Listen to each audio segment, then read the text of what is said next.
Hi, my name is Martin J. Cowling and I focus on building leadership, handling change and maximising organisational impact. I do a lot of walking and I do a lot of running, and I've been walking and running around like most of us, our communities, and around us the world is changing. Shops have closed that have been there for decades, businesses are gone. When I ride in my taxi these days, I'm asked to rate my taxi driver on a 5-point scale. Everywhere I go, people are looking at the world very, very differently. The prevailing paradigm that has underpinned our for-purpose sector, our NGO sector, for the past 20, 30, 40, 50 years is under complete review.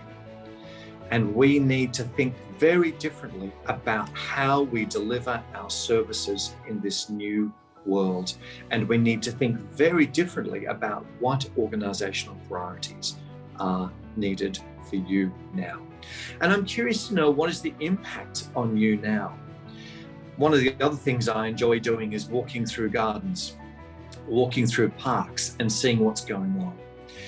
And I was fascinated in some gardens and parks that people have obviously got out there over the last 2 years and have gone crazy to make them look beautiful. And in other gardens and parks, the gardens has gone crazy. It's a complete mess. It's like the wheelchair barriers are parked and people have just walked off the job. And I think that is also being the same for us in our organisations. In some organisations, I see managers are engaged in a whole new way of dealing with their patch, their garden patch. And others, they have just walked away and they cannot cope with it. And there is mess occurring around them. What must you focus your organisation going forward? And there are 5 things that I want to suggest need to be our organisational priorities right now. The first is you must know your strategy. I've just been reviewing a significant organisation undergoing change. And one of the things that became very clear when I sat down with the board and asked the board to tell me about their strategy is that no one on the board knew what their strategy was. When I sat down and asked the management team, what is your strategy? I had 7 different strategies for 7 different managers. This organisation was going in 7 different directions and the board were not even aware of it. Organisations must know their strategy. Every single person in that organisation must know their strategy. If I say to the woman or the man serving at the reception desk, tell me about the strategy of your organisation, they should be able to say to me, our strategy is to be able to raise more funds so that we can feed more people in our community. Our strategy is to be able to recruit volunteers, to be able to teach people in our community how to read. The second is we need to know how to deliver our services in a new world.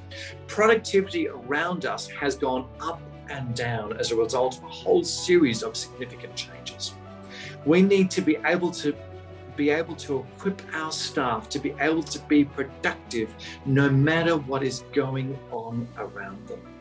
Our organisations need to know what skills are important in an increasingly tech-enabled future.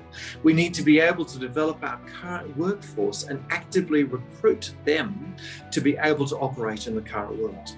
The excuse I get in many organisations is, I'm not very good at tech. That won't wash in the future. That is not the way we can operate. We cannot have our staff saying, oh, I don't know how to work in this new world. That is not going to be acceptable to deliver our services. The other thing is that we need to know what a great employee or a great volunteer looks like. We need to recruit these people for their values and their behaviour more than their skills. We can teach anyone to answer the phone, but can you teach someone how to answer the phone in a way that makes the person on the other end feel important? We can teach anyone how to program a database, but can you teach someone how to program your database in a way that helps the other staff and that person is actually focused on the needs of the organisation and less on their own needs? We need to be investing in good communication, training and development in our organization. Communication is more important than ever before. And if you're not getting your message out in 3 different ways every time to your employees and volunteers, they're not going to hear your messages. We need to be investing in communication, training and development. We also need to be starting to build a culture that is accepting of diversity in all of its types. Anyone under 35 in your organization doesn't believe in the isms, doesn't understand the isms that plagued older people. They just accept that our organizations will be diverse and will be accepting of diversity.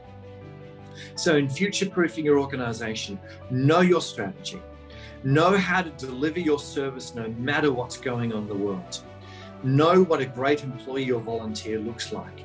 Invest in communication, training and development, and start building a culture that is actively diverse and understands that diversity. If this has been helpful, click the link below to stay in touch. Please also subscribe, like, or share.